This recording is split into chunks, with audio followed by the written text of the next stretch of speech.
भूमि संयुक्त संघर्ष समिति के आह्वान पर आज दोपहर पश्चिम मेदिनीपुर जिले के खड़गपुर स्थानीय थाना अंतर्गत रूपनारायणपुर इलाके में राष्ट्रीय राजमार्ग संख्या 60 पर स्थानीय कारखानों में रोजगार की मांग को लेकर एक जुलूस निकाला गया। जुलूस में वामपंथी नेता विकास रंजन भट्टाचार्य समेत स्थानीय नेता मौजूद थे। यहाँ पर देखिए, तो कारखाना बनाने के लिए जिसको जमीन अधिग्रहण हुआ था, वो जो लैंड लूजर्स है उन लोगों को काम मिलना चाहिए। ये लोग की एक ही सिर्फ मांग है, आप जब यहाँ पर एम्प्लॉयमेंट दे रहे हो उसी वक्त जो लैंड लूजर्स है उन लोगों का थोड़ा सा प्रेफरेंस रहना चाहिए। ये लोग नहीं बता रहे कि हमें जो भी है हमें काम ले लो, नहीं, आपको काम लेने के लिए जो क्वालिफिकेशंस है इस क्वालिफिकेशन के आधार पर को हमको थोड़ा प्रेफरेंस दे।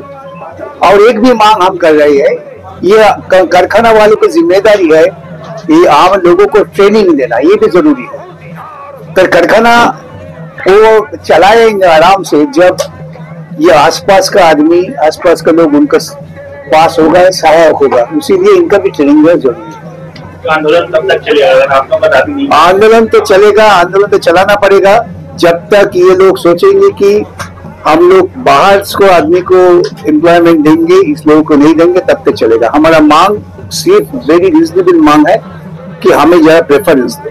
That's all.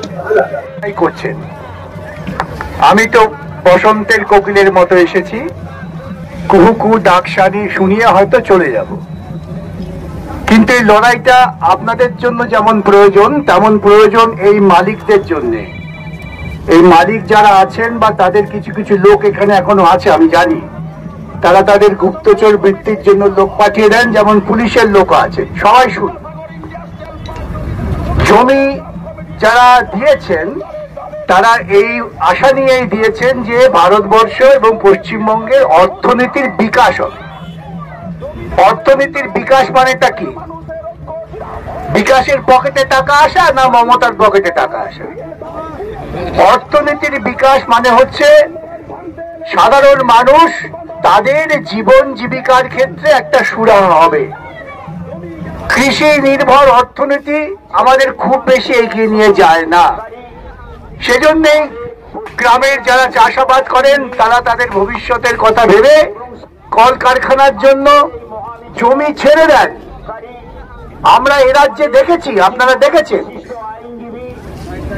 অধিকাংশ লোক জমি দেওয়া সত্ত্বেও কিছু লোকের আপত্তির জন্য একটি ধান্দাবাজ রাজনৈতিক দল তারা সিঙ্গুরের বুক থেকে একটা তৈরি হওয়া কারখানা, সেই তৈরি হওয়া কারখানাকে পাঠিয়ে দিলেন গুজরাটে মোদির দাদার পায়ে সেবার জন্য। এখানকার কিন্তু যারা লড়াই করছেন তাদের লড়াইয়ের দৃষ্টিভঙ্গিটা উল্টো। তারা বলছেন কারখানা হোক, কারখানা হয়েছে, কারখানা চলুক, কিন্তু কারখানা চালাবে কারা? কারখানা তো সবচেয়ে ভালো তারাই চালাতে পারবে যাদের সঙ্গে এখানে জমির টান আছে, যারা রোজ কারখানায় এলে মনে করবে যে আমার এই জমি, এখানে আমি এখনো যুক্ত আছি। সেই রবি ঠাকুরের 2 বিঘা জমিন তো আপনারা সকলেই পড়েছেন, এখানে সকলেই লেখাপড়া জানেন। সে চাষিকে উচ্ছেদ করে দিল, তবু সে শেষ জীবনে এসে গাছের তলায় বসে 2টো আমের জন্য ভাবছে মা আমাকে আম দিয়েছে। তাকে বলা হলো তুমি চোর।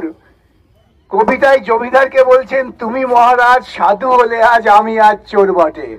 এই কারখানার মালিকদের বলি, এবং আপনারা যে অন্ধকার পথে পা বাড়াচ্ছেন, সে অন্ধকার পথে আপনাদের 2 দিন বাদে সবাই বলবে কিন্তু চোর।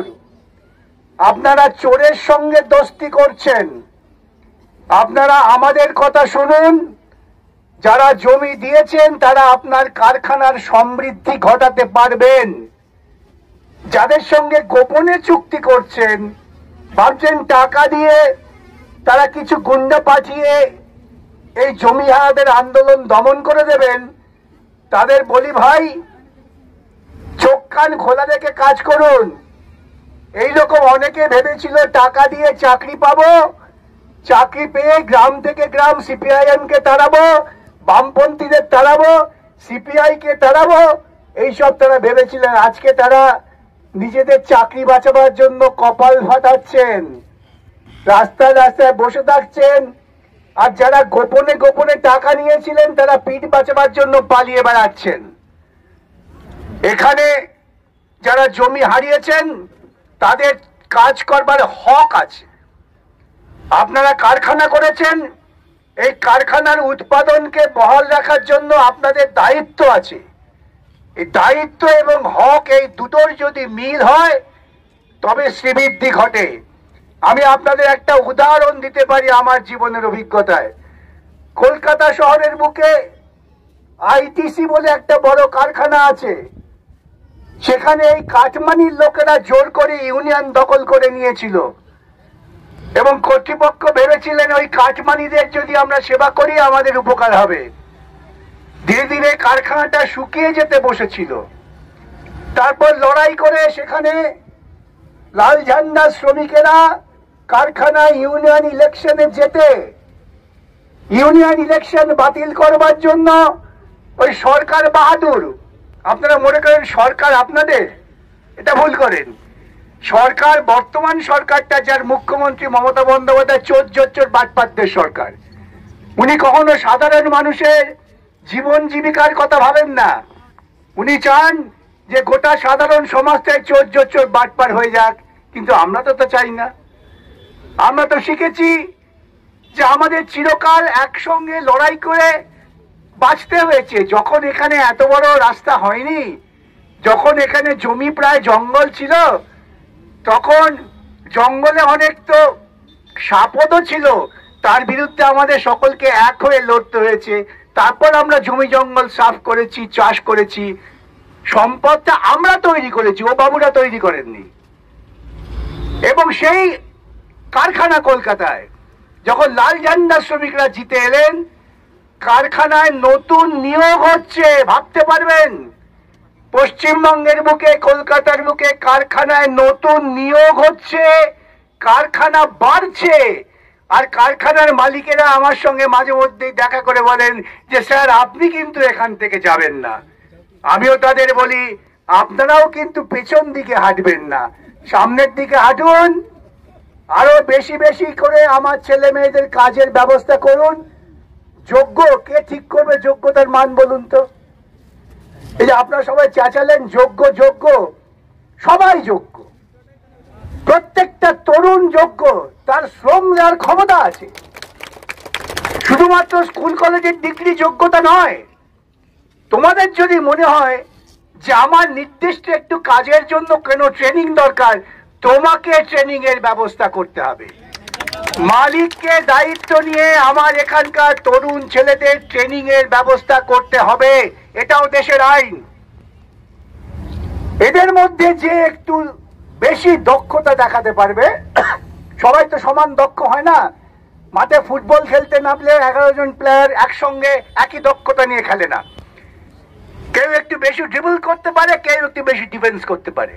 সেই বুঝে টিম ম্যানেজারের দায়িত্ব টিম তৈরি করা। আমার এই তরুণ যারা এখান থেকে জমি হারা হয়েছেন, তাদের পরিবার, তাদের মধ্যে প্রত্যেকেই ন্যূনতম শিক্ষার ভিত্তিতে ট্রেনিং এর ব্যবস্থা চালু করতে হবে, যা সিঙ্গুরে বুদ্ধদেব ভট্টাচার্য চালু করতে বাধ্য করেছিলেন টাটাকে, সেখানে ট্রেনিং চালু হয়েছিল। তারপর তো সর্বনাশ করেছেন, আপনারাও ভুল বুঝে সর্বনাশের সাথী হয়েছিলেন, আজকে বুঝতে পারছেন হারে হারে। এবং এদের মধ্যে যারা ইতিমধ্যেই যোগ্যতা অর্জন করেছেন, লেখাপড়ার সুযোগ পেয়েছে, আমি শুনলাম এমটেক বিটেক আছেন। আরে এদের মধ্যে এমটেক বিটেক থাকলে এই কারখানায় কর্তৃপক্ষের বাবুদের বলবো আজকে সময় দিলেন না, একদিন আমার সময় দিলে আমি 8 ঘন্টা থাকবো আপনাদের সঙ্গে, আপনাদের বুঝিয়ে দেবো যে আপনারা এদের নিলে পরে আপনাদের কত বেশি ভালো কাজ হবে। এই দায়িত্ব নিয়ে আপনাদের লড়তে হবে, ছেড়ে দিলে চলবে না, হতাশ হলে চলবে না। যদি আমরা সকলে আজকে যেমন এসেছেন, আবাল বৃদ্ধ বনিতা সবাই যদি আমরা একসঙ্গে জোটবদ্ধ হয়ে থাকি, আমরা তো অন্যায় দাবি করছি না, আমরা তো বলছি না যে এই কারখানাটা তুলে নিয়ে চলে যাও, আমরা তো বলছি না এই কারখানার ম্যানেজারটা করে দাও আমাকে, আমরা তো বলছি না কারখানায় যে মুনাফা হয় সে মুনাফাটা আমায় দিয়ে দাও, না। আমরা বলছি তোমার কারখানা চালাবার জন্য যে শ্রম শক্তি লাগে শ্রমিক ছাড়া কোনো কাজ হয় না। যতই বাবুরা লাফালাফি করুন, যতই বাবুরা বলুন আমার কম্পিউটার আছে, আমার রোবট আছে, শেষ পর্যন্ত মানুষ ওই রোবটটাকেও মানুষই তৈরি করে, মানুষই চালায়। এবং এই মানুষের যে শ্রমশক্তি, সেই শ্রমশক্তিকে আপনার নির্ভর করতে হবে। এবং যার যেমন ক্ষমতা, আমি যোগ্যতা বলি না, ক্ষমতা, প্রত্যেকের সমান ক্ষমতা থাকে না, তেমন তেমন ক্ষমতার বিন্যাস করে কাজের ব্যবস্থা করতে হবে। আমাদের একটাই দাবি, কারখানাও চলুক। আমার জমিহারা, এবং জমিহারা শুধু কেন, আশেপাশে সংশ্লিষ্ট গ্রামের সমস্ত তরুণেরা তাদের কর্ম বিন্যাসের, কর্ম প্রয়োগের, কাজ করবার সুযোগ পান, সে দায়িত্ব আপনাদের নিতে হবে। সমাজটা একদিকে চলে না, সমাজ চালাবার জন্য সব দিক থেকেই উদ্যোগ নিতে হয়। শ্রম বিনা সম্পদ তৈরি হয় না, আর সম্পদ বৃদ্ধি করতে গেলেও শ্রমের দরকার। অতএব শ্রমিকদের প্রয়োজন। আমরা যারা শ্রমিকদের বন্ধু, আমরা যারা কাটমানি নিয়ে রাতের অন্ধকারে ধান্দাবাজি করে গলা ফাটাই না, আমরা যারা প্রকাশ্যে মানুষের কাছে বলতে পারি এই আমাদের লক্ষ্য, এই আমাদের আদর্শ, এই আমাদের কর্মসূচি, তার ভিত্তিতে আমাদের এখানে নিয়োগের উদ্যোগ নিতে হবে। লড়াই শুরু হয়েছে, এ লড়াই চলবে। এ লড়াই চলবে ততদিন যতদিন নাই মালিক কর্তৃপক্ষ বুঝতে পারবেন যে এই শ্রমশক্তিকে ব্যবহার করে আমাকে এগোতে হবে, ততদিন লড়াই চালিয়ে যেতে হবে। এবং আমার বিশ্বাস আপনারা সে লড়াই চালাবেন। একটা কথা অনুরোধ, ভয় পাবেন না। ভয় পেলে আপনি গেলেন, আপনি যদি ভয় না পেয়ে দাঁড়িয়ে থাকেন, দেখবেন যে আপনাকে ভয় দেখাতে এসছে সে ভয় পেয়ে পালিয়ে যাচ্ছে। আপনি যদি তাকে বলেন তুমি আমাকে 4টে খুশি মারবে, দাঁড়াও আমার 4 জন বন্ধু আছে, আসছে, তোমার 40টা খুশি মারবো, সে দেখবেন পালিয়ে যাবে। ওই হিন্দি বই একটা ডায়লগ দিয়ে শেষ করি, একটা ছবি হয়েছে সবাই দেখেছেন, শোলে, বলেছেন চোর ডার গায়া ও মার গায়া, ডারো মত জিও, বেঁচে থাকুন, লড়াই করুন, আমরা সবাই আছি আপনাদের সঙ্গে।